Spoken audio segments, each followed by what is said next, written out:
It's important that as prophetic people, we keep a language about us that is rooted in hope. It's rooted about the hope that we have for the future. Okay. Now, hope has come into a default definition by many people that just say, like, I mean, I hope it happens. I don't know. It didn't happen last time. It might. I hope so. That's not hope at all. That's wishful thinking. At best, that's wishful thinking. Hope is the joyful expectation of the certain good to come. Hope is that I have a joyful expectation God's coming to answer prayers. God's coming to bring about his promises. God is coming to bring solutions. God is coming to establish his kingdom. He's coming, and I have a joyful expectation, and I know he's going to do it. That's hope. And as prophetic people, we want to get people's mindsets geared into the hope for the future. Even if there's troubles coming in the future, we stay locked into a hope about it because we are the light of the world. We are a city on a hill. Christ in us, the hope of glory. It's us. We shine even in tough times. If they're coming for people who don't have any hope, it's important that we have a language, a vernacular, a culture that circulates, surrounded with hope in our language and in our actions at all times, right? It's not foolish to have hope in a situation that seems hopeless. That's called faith. It's not foolish to have faith in a situation where it looks like there's no way out. Like, what are we going to do here? That's not foolish to speak hope and faith. That's called leadership, faith and hope. That's what it's called. So let me. There's a couple things I want to say just to encourage you guys with too. Okay, there's a lot of people that are prophesying about bad things that are coming, tough times, bad things, and I think some of it's accurate. I think there are some tough times coming, to be honest. People have prophesied about it. I've given some words about it. Okay. But, all new covenant prophetic ministry is to be encouraging, edifying, exhorting, comforting, depending on your translation. And that's 1 Corinthians 14:3. No, zero, none, zero new covenant prophetic ministry should be condemning, doom and gloom. Watch out. Oh no, be careful. Oh my gosh, it's going to be terrible. Look, anytime in the Bible, this is Old Testament too, and I'll cite some New Testament examples, New Covenant examples, okay? When there was a prophetic word given about trouble coming, what came with it was the solution. God is not just going to say, oh my gosh, it's going to be terrible, watch out, oh no, see you later. That's fear. That's worry. That's what are we going to do? Oh my gosh, that's nothing but stress, worry, and fear. That is not the Lord. The Lord will warn of things to come. The Lord will warn of trouble that is coming, but he will always attach to it the solution. Let me give you a few examples here.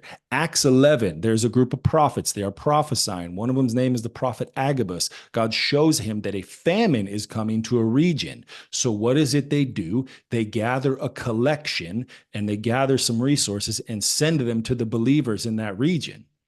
Why? Because if God's showing you trouble that is coming, what will be attached to it is resources and solution to navigate it properly, not just so you don't catch the weight of it all and the ship goes down in flames, so to speak, but so that you not only can navigate it well, but help others navigate it well. Let me give you another example. Genesis 41. Joseph, he interprets the Pharaoh's dream about the seven, famished cows and the seven fat cows, and talks about 7 years of abundance and then 7 years of famine. And what does he do? He then positions Joseph. Joseph goes from the prison to the palace like that because he stayed in a good place with God, and he prophetically interpreted this dream and brought the solution in it. If God is showing the problem that's coming, he will have solution attached to it. Let me give you another one. Matthew 24, Jesus is prophesying about the desolation of Jerusalem. And he's saying, when this happens, leave. When this happens, leave. When this happens, it's too late. He's saying, this is coming. And when you see this, get out.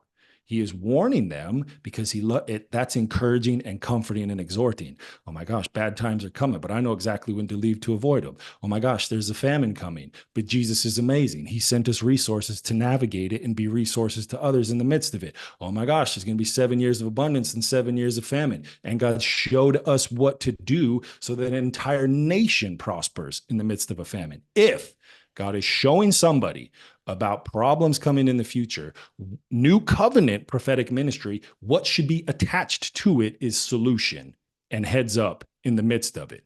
Okay. It's biblical. And keep that in mind if you're hearing people prophesy about problems, beware. Oh no, be careful. If it's not a warning and it comes with solution and how to navigate it, just be careful listening to doom and gloom. There should be zero condemning doom and gloom prophecies that are coming in New Covenant prophetic ministry. Yes, God will give us heads up on things that are coming that are not good, but the solution and resources will always be attached to it. Let me say this now, okay? As prophetic people, we should just have hope in our language. We should just have hope in our language. We should be, somebody says something negative around us, we should say, like, nah, man, don't say that, dude. That's not who you are, and encourage them. Now, just because we're encouraging somebody, it doesn't mean we're prophesying. But as prophetic people, we should have hope-filled, encouraging language. If we see somebody's down, they're not doing good, man, how is it I can encourage them right now? Speak hope about their future. God's going to take care of it, man. Like, lean into him. He has solutions for you. He's going to tell you. We should have a culture. We should have a group of people whose language is rooted in hope, rooted in encouragement, and rooted in exhortation, just as our common language amongst each other. So I just want to, I broke off quite a few things in the video, but the main thing in the midst of all this is that remember that we're supposed to be a people that have encouraging and hope-filled language on the regular. It should just be our normal way of thinking and our normal way of speaking. And what happens is it starts to rub off on the people around us. It starts to stir them up, the people around us. And God begins to use us to cultivate hope in a community, to cultivate encouragement in a company of people, a church family, a business, a region. Speak out hope, speak out faith no matter what's going on. It's called leadership, faith, and hope.